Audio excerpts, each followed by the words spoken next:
I overheard my fiancée saying, "Once that house is finally in my name, I'm dumping this pathetic man in front of everyone." So I let her walk into a family meeting. She'll never forget. Sup Reddit. Let me tell you about the 4 years I wasted dating a woman who thought she was Bella Hadid, but looked more like Bella from Twilight after a 3-day flu. Grab some popcorn and enjoy the chaos. I, 33 male, work as a distribution manager for a regional freight company. I make sure trucks go from point A to point B without drivers deciding to take scenic routes through 3 extra states. Not glamorous, but I pull in about $98,000 a year. Solid money for solid work. My fiancée Sloan, 29 female, worked as a social media coordinator for some overpriced juice bar chain that charged $18 for blended kale.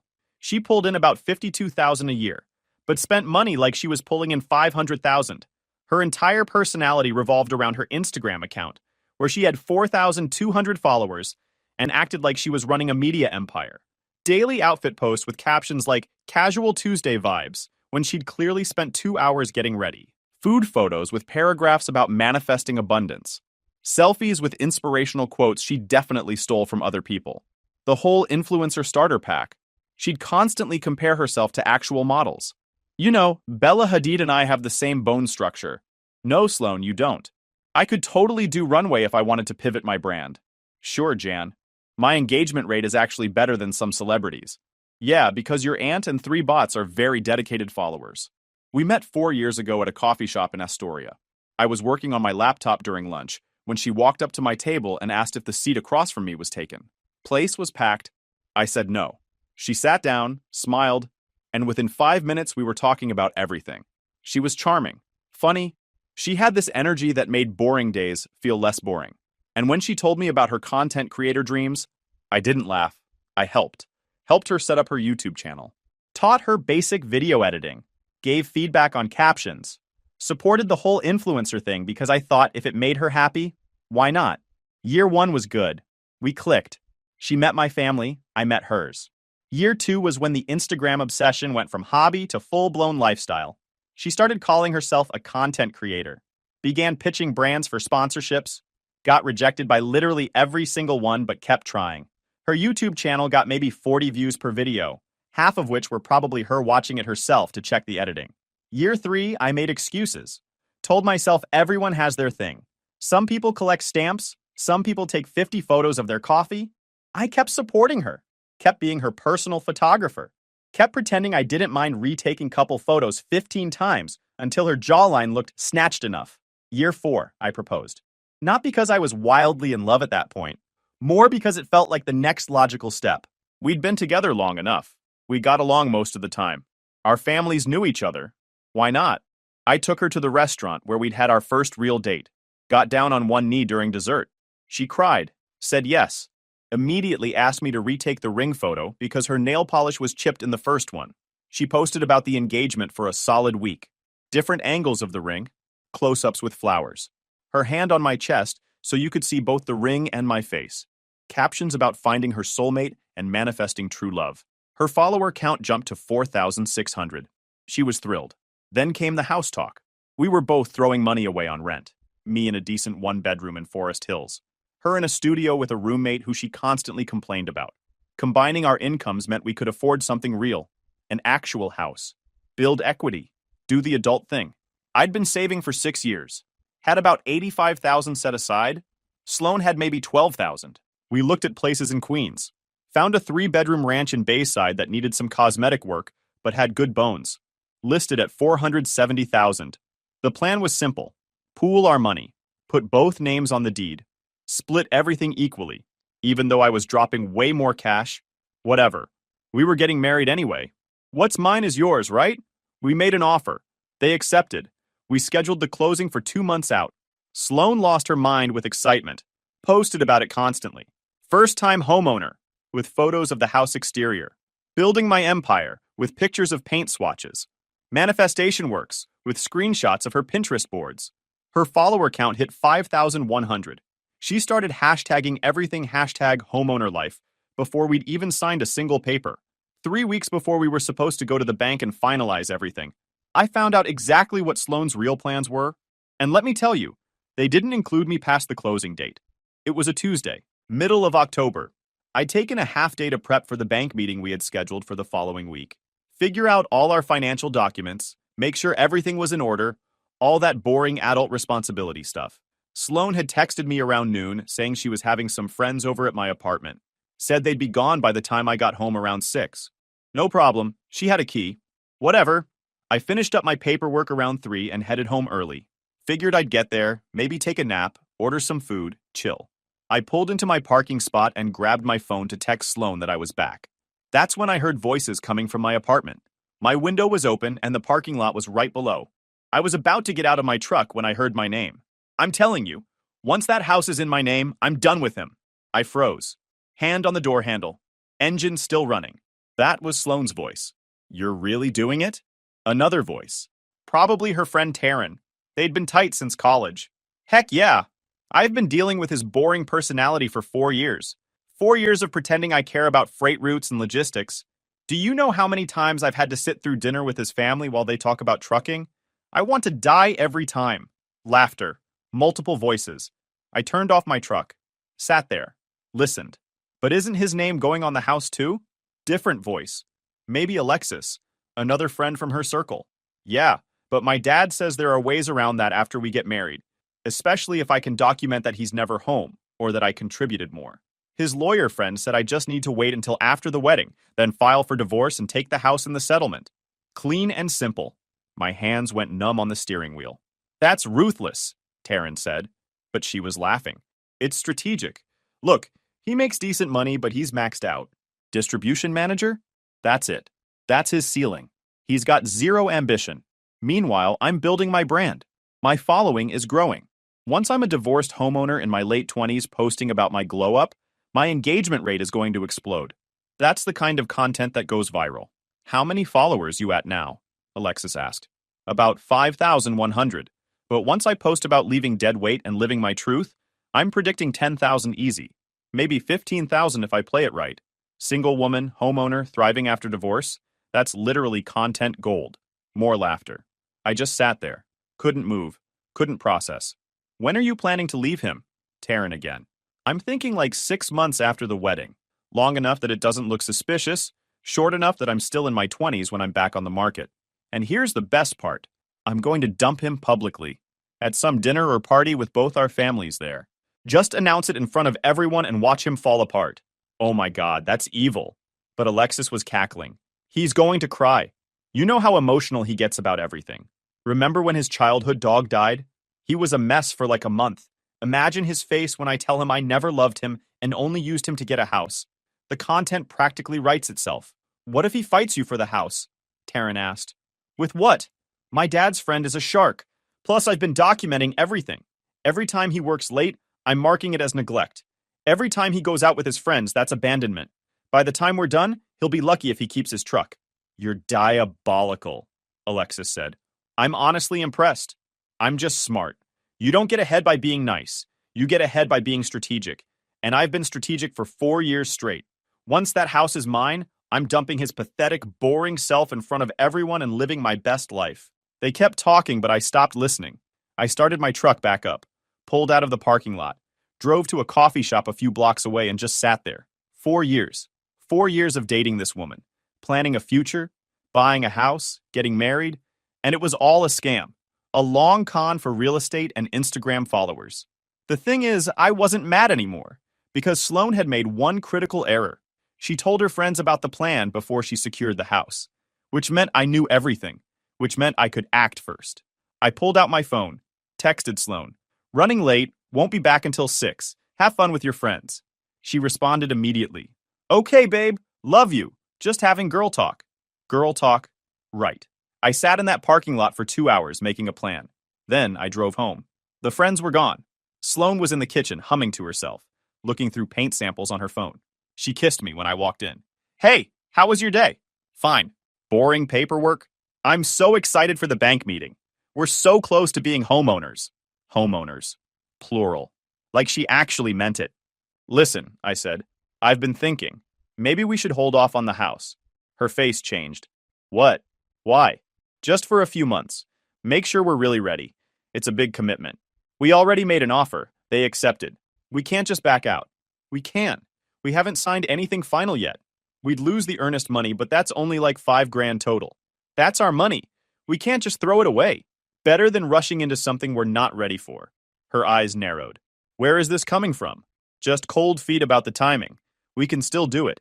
Just maybe wait until after the wedding. Make sure everything's solid. She stared at me. Is this about money? Because I told you I'd pay you back my half eventually. It's not about money. It's about making sure we're both on the same page. She crossed her arms. I'm on the same page. I thought you were too. I am. I just want to be careful. She wasn't happy, but she dropped it. We ate dinner in silence. She left around 9 to go back to her place. The next morning, I called the real estate agent. I need to back out of the offer.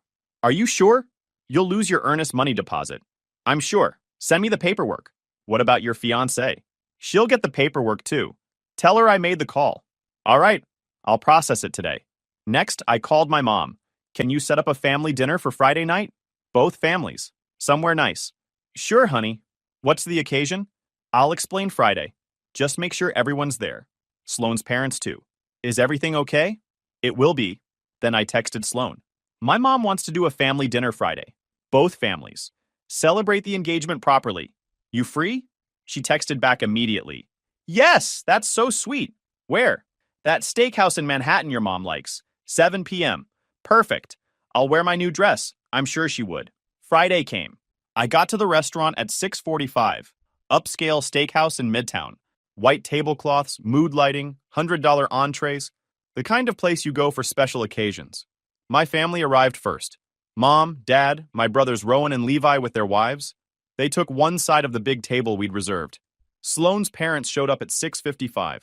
Her mom, Valentine, in a nice dress. Her dad, Robert, in a suit, looking like he'd come straight from a sales presentation.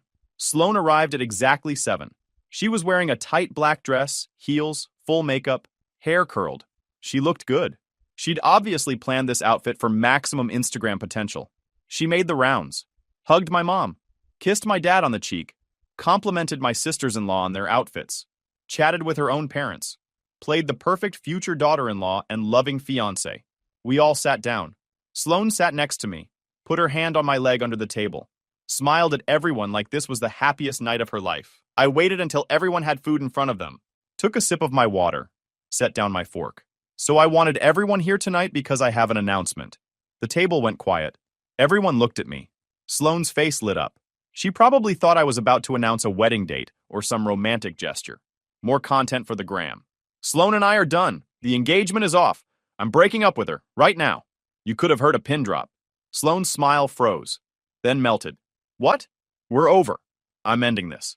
The engagement, the relationship, all of it. Her face went through about 15 different expressions in 3 seconds. Confusion, shock, anger, embarrassment. You're... what? Is this a joke? Not a joke.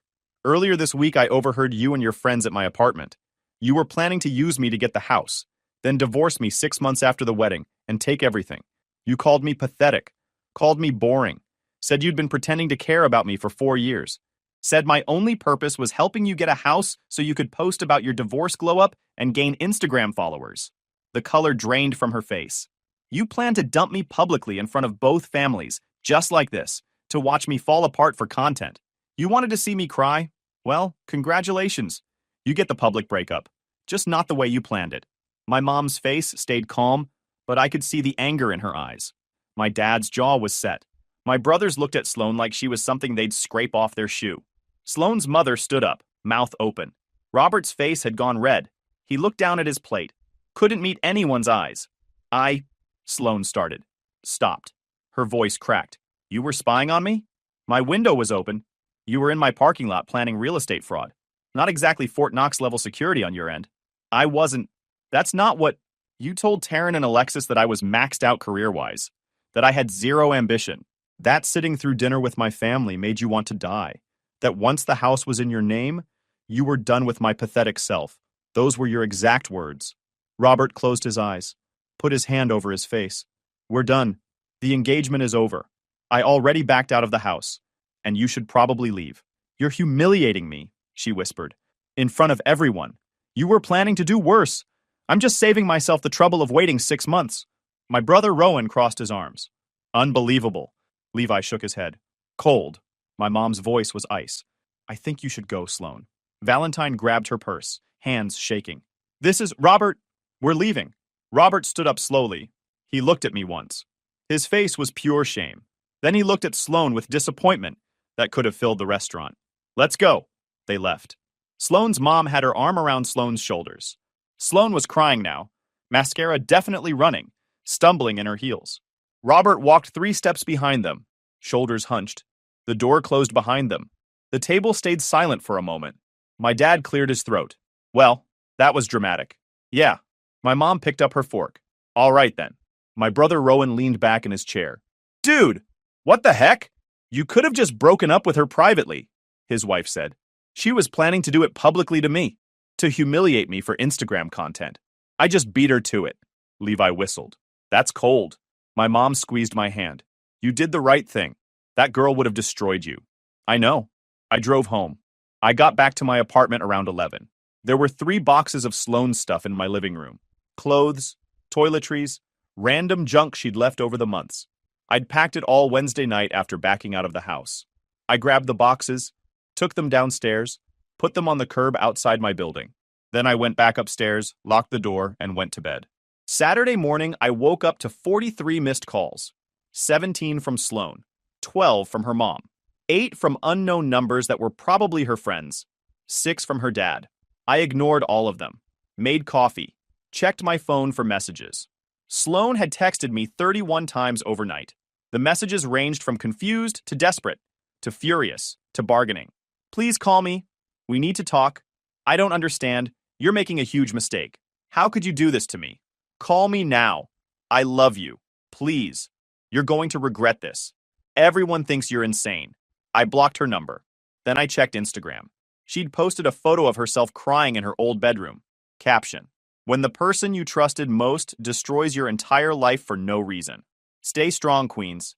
You deserve better than someone who quits when things get real. Comments were flooded with support from her followers. His loss. You're too good for him. Glow up time. He'll regret this. I blocked her on Instagram and Facebook and every other platform. Around noon, someone buzzed my apartment. I checked the camera. Sloane standing there in sweatpants and a hoodie, eyes puffy, no makeup, holding a coffee cup like it was the only thing keeping her alive. With her was Taryn. Same Taryn who'd been at my apartment egging her on about the master plan. She looked angry. Arms crossed, jaw set.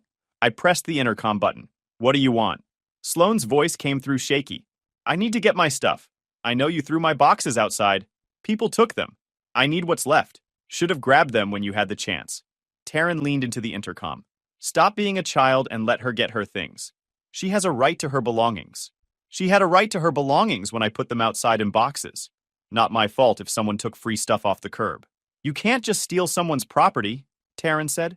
I didn't steal anything. I removed her stuff from my apartment and made it available for pickup. She didn't pick it up. That's on her. Sloane's voice cracked. Please. I just want my things. Then I'll leave you alone. I promise. I stood there looking at the monitor, thinking. Part of me wanted to tell them both to leave and never come back. But another part of me wanted to twist the knife a little deeper. Remind Sloane exactly who she'd tried to scam. Fine. 5 minutes. That's it. You take what's yours and you leave. I buzzed them up. They came to my door a minute later. I opened it but stood in the doorway blocking entry. Where's my stuff? Sloane asked.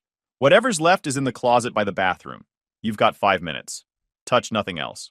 They walked in. Sloane went straight to the closet. Started pulling out clothes. A pair of shoes. Some makeup bag. Taryn stood in the living room looking around like she was casing the place. This is a nice apartment, Taryn said. Must be tough knowing you're going to die alone in it. I ignored her. Watched Sloane stuff things into a garbage bag she'd brought. You know she really did love you, Taryn continued. She made a mistake. People make mistakes. People make mistakes. Sloane made a 4-year plan to commit fraud. There's a difference. You're so dramatic. She was just venting to her friends. Everyone talks trash about their partner sometimes. Talking trash is saying someone's annoying. Planning to steal a house and publicly humiliate someone for social media content is something else entirely. Sloane came back into the living room holding the garbage bag. Her eyes were red. I got what I needed. Great. Time to leave. I'm sorry, she said, quietly. For everything. I know I messed up. You're sorry you got caught. Not sorry for what you did. Big difference. Taryn stepped closer to me. You know what? You're not some perfect victim here. You're a boring, bitter person who probably drove her to say those things. Maybe if you had any personality, she wouldn't have needed to plan an exit strategy. I looked at her. Really looked at her. You're mad because you encouraged your friend to commit fraud, and it blew up in both your faces. Now she's humiliated, and you look like a terrible person for supporting her. That's what's actually happening here. Whatever helps you sleep at night. I sleep fine. How's Sloane sleeping? Knowing she threw away 4 years in a house because she couldn't keep her mouth shut? Sloane's face crumpled. Fresh tears. That's low, Taryn said. You know what's low? Planning to watch someone cry when you destroy their life. Planning to document it for Instagram engagement? That's low. I'm just stating facts. Sloane wiped her face. You're really not going to forgive me? Nope. You're going to regret this. You're going to realize what you lost, and you're going to regret it. I already know what I lost. A manipulative liar with delusions of influence or grandeur. I'm at peace with that loss. Taryn grabbed Sloane's arm. Come on, he's not worth it. Let's go. They headed for the door. Sloane stopped, turned around. You think you're so smart. You think you won, but you're going to end up alone and miserable, and you'll know it's because you couldn't forgive one mistake. And you'll end up living with your parents at 30, posting thirst traps for engagement while everyone from high school watches your life fall apart. We all make choices. Taryn's eyes narrowed. Careful. You might want to watch your back. Is that a threat? It's advice. Things happen to people who treat others like garbage. Good to know. Now get out of my apartment. They left. I watched them walk down the hallway, heard them start arguing before they even reached the elevator. Something about Sloane being stupid for apologizing. Something about me being insufferable. I closed the door, locked it, went back to my coffee. Around 6 p.m., I needed to run to the store, grabbed my keys, headed downstairs to the parking lot. That's when I saw it. My truck. My beautiful 2019 Dodge Ram 1500. Black, lifted, nice wheels. The pride and joy I'd bought 2 years ago and kept pristine. The driver's side panel was destroyed. Deep scratches running the entire length. Not random scratches. A word. Jerk! Carved into the paint in foot-high letters. The metal underneath exposed. The damage deep and deliberate. I stood there, stared at my truck, felt something cold settle in my chest.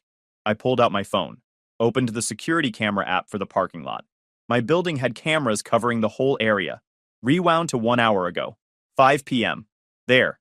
Sloane's silver Honda Civic pulling into the lot. Parking 3 spots away from my truck. Sloane getting out, looking around nervous. Taryn getting out of the passenger side. They stood there talking. Taryn pointing at the truck, gesturing. Sloane shaking her head. Taryn grabbing her shoulder, saying something that made Sloane nod. Then Sloane pulled out her car key and went to work. I watched her carve each letter, taking her time, making sure they were deep, making sure they couldn't be buffed out. Taryn standing guard, watching the lot, making sure nobody saw.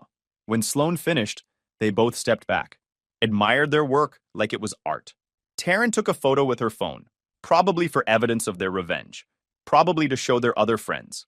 Then they got back in the Honda and left. I saved the video to my phone, downloaded it, backed it up to 3 different clouds. Then I called a body shop. How much to fix deep key scratches? Whole driver's side panel needs repainting. Depends on the vehicle and extent of damage. Probably looking at $2,500 to $3,500. Thanks. I hung up, pulled out my work phone, the one Sloane didn't have blocked yet. I texted her. I have HD security footage of you and Taryn keying my truck at 5 p.m. today. Shows your faces. Shows your license plate. Shows everything. You have 24 hours to Venmo me $3,000 for repairs, or I'm filing a police report for criminal mischief and vandalism. Your choice. 3 minutes later, my work phone rang. Sloane. I answered. 24 hours. You can't prove that was me. I literally just told you I have HD security footage. Want me to email it to you so you can watch yourself commit a crime? Silence. I don't know what you're talking about. Sloane. I watched the whole thing. You. Taryn. Your car. Your license plate. You keying my truck while she stood watch? Then her taking a photo of it. I have all of it. Time-stamped. Crystal clear. Her breath caught. This is blackmail. No, this is me giving you the option to make this right before involving law enforcement. You have 24 hours to send me $3,000. If I don't have it by this time tomorrow, I'm taking the footage to the police. They'll charge you with criminal mischief, vandalism, maybe even conspiracy since Taryn was clearly helping. You'll have a record. Good luck getting real influencer deals with a criminal record. I don't have $3,000. You should have thought of that before vandalizing my property. 24 hours, Sloan. Don't contact me again unless it's to confirm payment. I hung up. 20 minutes later, my phone buzzed. Venmo notification. Sloan had sent me $3,000. The payment note said, "You're a horrible person." I accepted the payment. Didn't respond. Then I looked out my window down at the parking lot. Sloan's Honda was there, parked in a visitor spot. Sloan and Taryn were both standing next to it, having what looked like a very heated conversation. Sloan was gesturing wildly, pointing at the building, probably at my window. Taryn was yelling back, pointing at Sloan, jabbing her finger into Sloan's chest. Then Sloan shoved her. Taryn stumbled back, caught herself, looked shocked for a second. Then she shoved Sloan back, hard. Sloan fell against the car. They started screaming at each other. I couldn't hear the words, but the body language was clear. Sloan was crying. Taryn was furious. Sloan kept pointing at her phone, probably showing the Venmo payment, probably blaming Taryn for the whole thing. Taryn got in her own car, a beat-up Toyota, slammed the door, drove off without looking back. Sloan stood there alone in the parking lot, crying, holding her phone, looking up at my building like she wanted to say something. Then she got in her Honda and left too. I closed the blinds, sat down on my couch, checked my phone one more time. Sloan had sent another text to my work phone. "I hope you're happy. You just destroyed a 4-year friendship." I blocked the number, deleted the message, made myself dinner, put on a movie, had a completely peaceful evening. Wednesday evening, I was watching TV when my buzzer went off. I checked the camera, expecting to see Sloan again. Instead, I saw Taryn, one of the two friends from the Overheard conversation, the one who'd called Sloan diabolical with admiration. She was wearing a low-cut top and jeans that looked painted on, hair down, makeup done, full seduction mode. I pressed the intercom. "What do you want?" "Hey, can we talk? I wanted to apologize. For everything. You can apologize from there. Come on, it's cold out here. Just 5 minutes, please." Against my better judgment, I buzzed her up. She knocked on my door a minute later. I opened it but didn't let her in, just stood in the doorway. "So?" She gave me this smile, the kind that probably worked on guys at clubs. I wanted to say I'm sorry, about everything. Sloan was wrong. What she did was messed up. "Okay. Apology noted. You can go." "Can I come in? Just for a minute?" "No." She bit her lip, shifted her weight so her hip jutted out. "Look, I feel really bad about this whole thing. I should have told her to be honest with you. You should have not encouraged her to commit fraud. But here we are. I know, I messed up." She put her hand on the doorframe, leaned in slightly. "Maybe I could make it up to you. Buy you dinner? Hang out?" Oh, this was hilarious. "You're trying to seduce me." She smiled wider. "I'm trying to apologize properly. By sleeping with me. I mean, if that's where things go naturally." I actually laughed. "Let me get this straight. Your friend tried stealing a house from me. You called it genius. I dumped her. She keyed my truck. And now you show up dressed like a bottle service girl thinking, what? I'd be grateful? What's the play? Finishing what she started? Or just hoping I'm dumb enough to fall for round 2? Her face flushed. "It's not like that. It's exactly like that. Honestly, this is embarrassing. For you. The sheer audacity of showing up here looking like a spirit Halloween costume thinking you're smooth. I'm not interested. In dinner. In you. In whatever clearance rack version of manipulation this is. You can leave." She dropped the smile. "You're really going to be alone forever because of this? Better alone than whatever this sad attempt is. Get out." She rolled her eyes, turned to leave, got about 3 steps down the hall. That's when Sloan came around the corner. Oh, this was about to be good. Sloan stopped dead, stared at Taryn, looked at my apartment door, looked back at Taryn. "What are you doing here?" Taryn froze. I came to talk to him. About you. To try to fix things." "You're really doing it?" Another voice. Probably her friend Taryn. They'd been tight since college. "In that outfit? What's wrong with my outfit? You're dressed like you're going to a club. To fix things for me? I just wanted to talk to him. Woman to woman. Woman to woman." Sloane's voice went flat. "You were trying to hook up with him." "No, I was trying to help you. By throwing yourself at my ex-fiancé the second we break up? He's not your fiancé anymore. You said so yourself." Oh man, this was better than anything on TV. They were both in the hallway now, voices getting louder. I stood in my doorway watching like it was pay-per-view. "I can't believe you," Sloan said. "I'm going through the worst time of my life and you're trying to sleep with him?" Maybe if you hadn't been stupid enough to talk about your plans where he could hear you, none of this would have happened. So this is my fault? Yeah, actually, it is. You got greedy. You got caught. Now you're broken single and living with your parents. Meanwhile, Sloane slapped her. Just straight up slapped her across the face. Hard. Taryn's head snapped to the side. She stood there for a second, shocked. Then she slapped Sloane back. Even harder. Sloane stumbled, caught herself on the wall, touched her face, looked at her hand like she expected to see blood. Then she lunged at Taryn. They started grappling, grabbing hair, slapping wildly, yelling things like, "You're a terrible friend," and "You're a psycho." I pulled out my phone, started recording. They knocked into the wall, someone's shoe came off. Sloane's purse spilled everywhere. Taryn was trying to push Sloane's face away while Sloane pulled her hair. It lasted maybe 20 seconds before they separated, both of them breathing hard. Hair messed up, faces red. "Stay away from him!" Sloane yelled. "Why? You don't want him! That doesn't mean you get to have him! This is insane! You're insane! Get out! Get away from me!" Taryn grabbed her shoe, shoved it back on. "You're pathetic. You know that? You had everything and you screwed it up. Don't blame me because you're a mess." She stormed off toward the stairs. Sloane stood there, breathing hard, mascara running again. She looked at me. "This is all your fault." "Pretty sure it's your fault. I'm just standing here enjoying the show.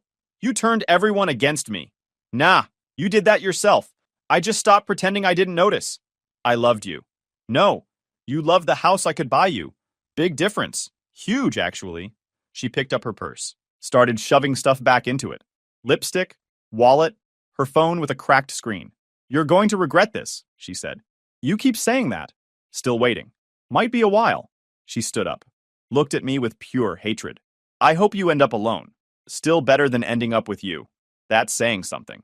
She left, took the stairs because the elevator was apparently too slow for her dramatic exit. I closed my door, locked it, saved the video to my phone. Then I made myself some food and thought about my next move, because Sloane wasn't going to stop. The girl who keyed my truck and tried to send her friend to seduce me wasn't going to just disappear quietly. I needed to make sure she couldn't come back. I filed for a restraining order Thursday morning, brought all my evidence, security footage of the truck keying, the video files with timestamps, Venmo receipts showing the $3,000 payment, screenshots of the threatening texts, everything organized in a folder. Clerk looked through it all and said it was one of the most documented cases she'd seen. Got the temporary order same day. Judge signed off within hours. Sloane had to stay 500 feet away or face arrest. Her mom kept calling my work trying to paint me as the bad guy, saying I'd broken her daughter's heart and ruined her life over nothing. My boss sat down with me, asked for the full story. I showed him everything, the overheard conversation details, the truck damage, the evidence. He backed me completely, even sent an email to HR documenting it in case Sloane tried anything with my employment. Her dad called 2 days later. That conversation was different. Robert sounded exhausted, said he had no idea what Sloane was planning and was horrified when he found out the full extent. Apologized for not raising her better. Said she was moving back home because she couldn't afford her place anymore, and they were going to figure out what went wrong. He sounded genuinely ashamed, as he should be. 3 weeks later, the full hearing happened. Sloane showed up with some public defender who looked like he wanted to be anywhere else. He tried saying I was overreacting, that she just wanted closure and to retrieve her belongings. Made it sound like I was the crazy ex who couldn't let go. I laid out all my evidence. Security footage of her keying the truck, time-stamped video showing both her and Taryn, the Venmo payment with her note calling me horrible, screenshots of threatening messages. The judge's face got harder with each piece of evidence.